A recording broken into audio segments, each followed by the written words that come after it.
And good evening, good afternoon, whatever you are. Tony Farah here. We are live. Sorry about the late start, a little bit of technical, but we figured it out, right? Yes, we did. Yeah. So grateful to have Nate Evans here with me again. For those of you that watched him last week, he is a life coach. God, he's got probably a longer title, but I'll let him kind of tap on that a little bit. I'm super happy and excited and grateful that he's with me and he decided to really come again and really talk to us about one subject, and that is employment. So, Nate, welcome again, my friend. I will let you really give a little bit of an introduction of who you are, just for those that weren't with us last week, and then really tell us what this is all about, and just to give a little bit background and content of what this webinar is all about. So take it away, my friend. Yeah, thanks again for having me, Tony. It's a pleasure to be here. Like Tony said, my name is Nate. My background is in special education. I've been working as a special ed teacher and a work experience coordinator for the last 8 years. And I'm still doing that currently. And I decided to start my path and launch this business because I really saw a bit of a need, a big need in our society, that once students graduated from high school or they graduated from a transition program, they went out into the real world and they just lost a little bit of the support that they needed outside of the family setting, just to accomplish their goals, especially with employment, which is what we're going to talk about today. And currently, that's what I focus on at my job. Is I'm a work coordinator. So everything I do centers on employment, on finding employment, gearing up towards employment readiness. And it's something that I'm super passionate about because I've just seen so many young adults flourish once they kind of have that realization that having a job leads to a lot of other things that I want to accomplish. Leads to independence with housing, with just getting around and just in general, a sense of purpose and a sense of something bigger than yourself. So a big you hit it right on the nail there with the sense of purpose, because we want everybody to contribute to society, to pay taxes. They feel very content. They feel like they're contributing to something like you and I always do, right? So I think that's wonderful. That is great. Yeah, absolutely. And that's big, right? I mean, that's something that everybody should feel, that sense of purpose and the sense of contributing to society. And through my work as a work coordinator, I've seen that happen. And then, like I said, I've seen young adults just flourish once they wrap their head around their job, their expectations, and they become valued employees, and they form friendships with their other employees, and it creates opportunities socially, financially. And like you said, Tony, that contributing to society, that having and feeling like you have a purpose is huge. And that's a big motivator for me on my end, because I've seen firsthand the difference that makes in young adults. Yeah. So before we take a deep dive here, Nate, let me just kind of share with you that this will be shared on the ASD parent-to-parent group. We may capture the young adult, kind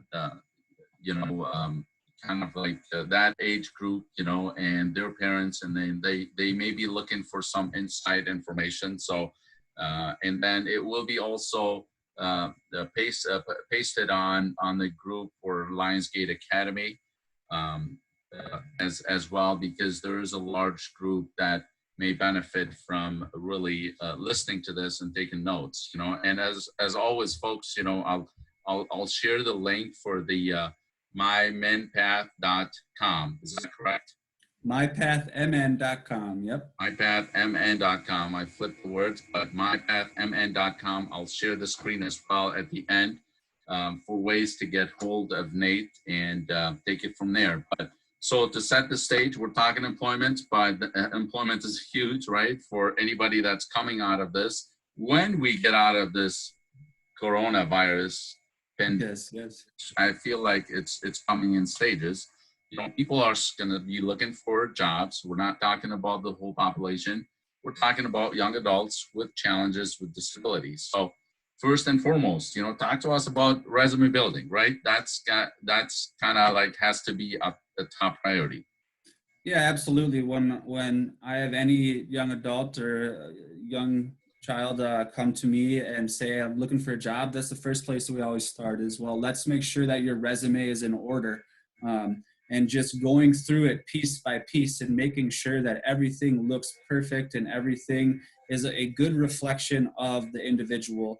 And that's really the first thing a lot of times that an employer will see is they'll peek through your resume and see, is this a good fit, is it not a good fit.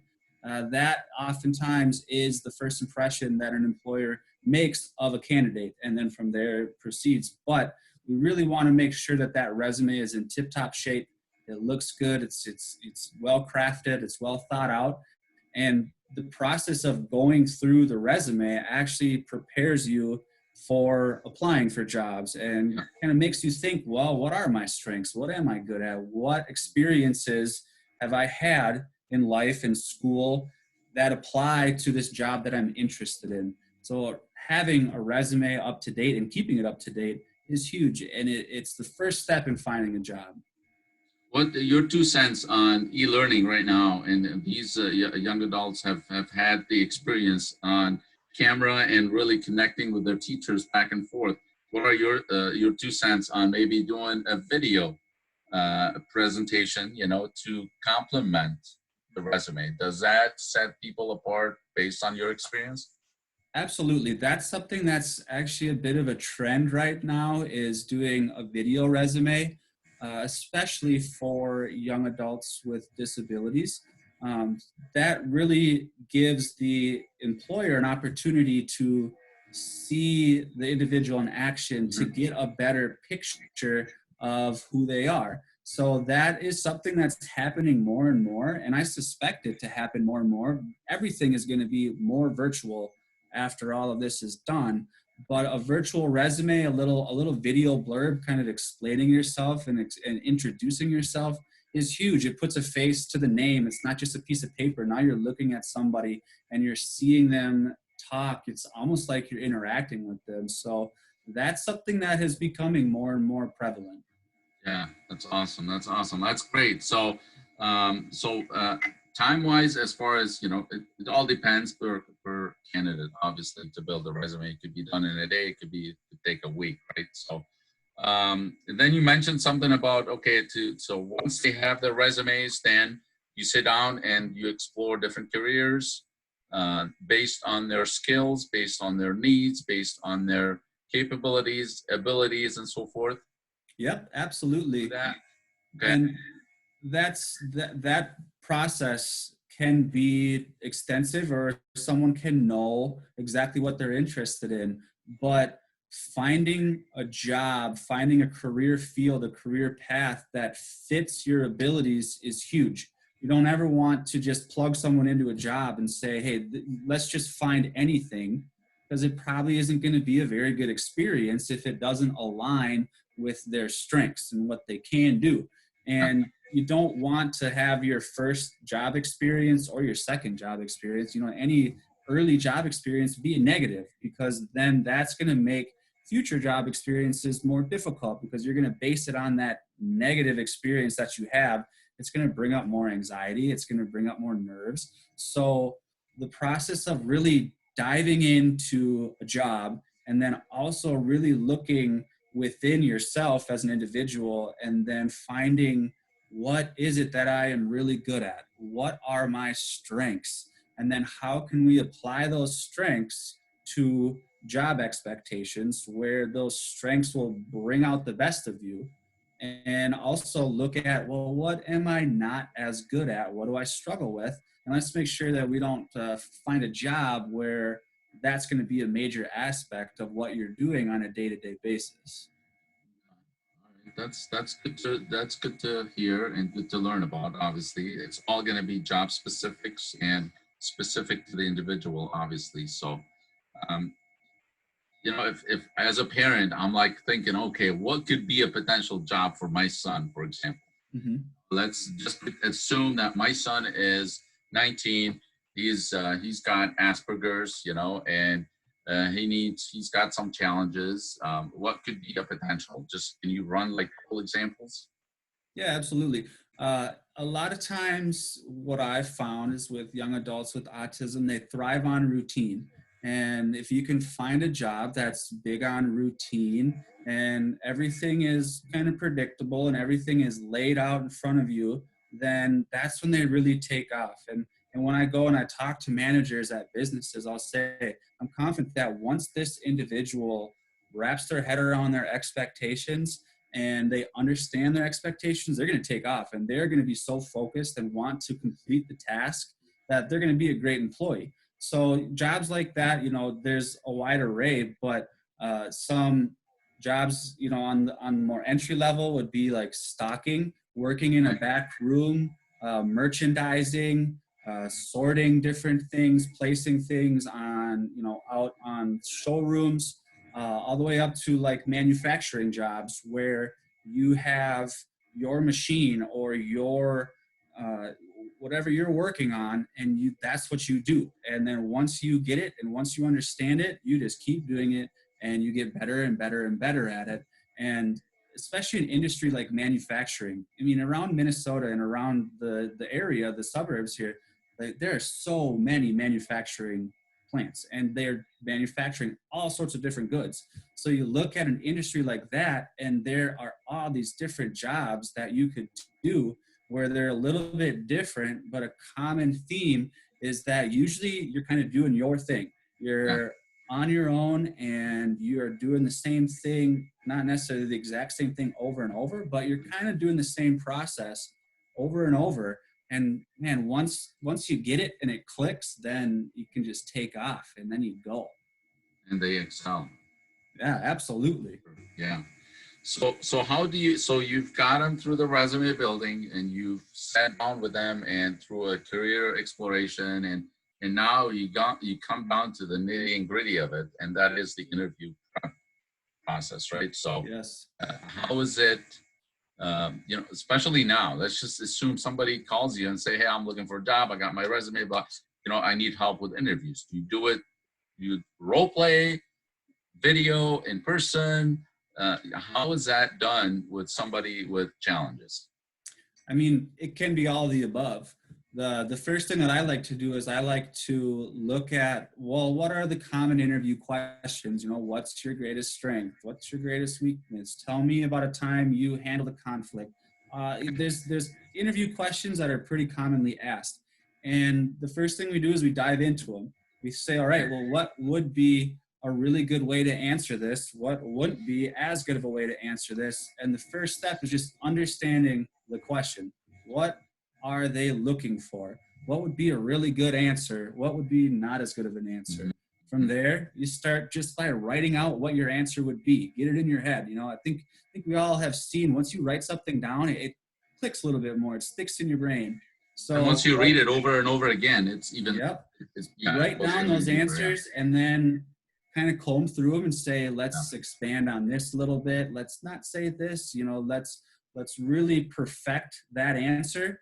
And then from there, you do mock interviews. Like, we can do an interview just like this, 100% virtual, which I Yeah. think is really going to be more prevalent in all of society, that Yeah. interviews are going to happen over a web-based service like this. But interviewing with someone you're comfortable with, and then interviewing with someone you're not as comfortable with, interviewing with someone that you've never met before, interviewing over a phone, interviewing over a system like this. It's just getting used to the process because it's an unusual process. Normally, you Yeah. don't sit down with somebody and they just fire questions at you, and difficult questions too at that. So it's just being comfortable with the process, but then also coming into the interview with a little bit of ammo, with a little bit of prior knowledge of thought out answers for different questions. Now, you can always get asked a question that you didn't think of, but a lot of times, if you have, like, all right, these are the base questions and this is how I'd answer them, if you get that off the wall question, you can stop and think, and you can somewhat relate it to a different question, and then you can do your best to answer it. So it's really just all about preparation for an interview. Yeah, yeah.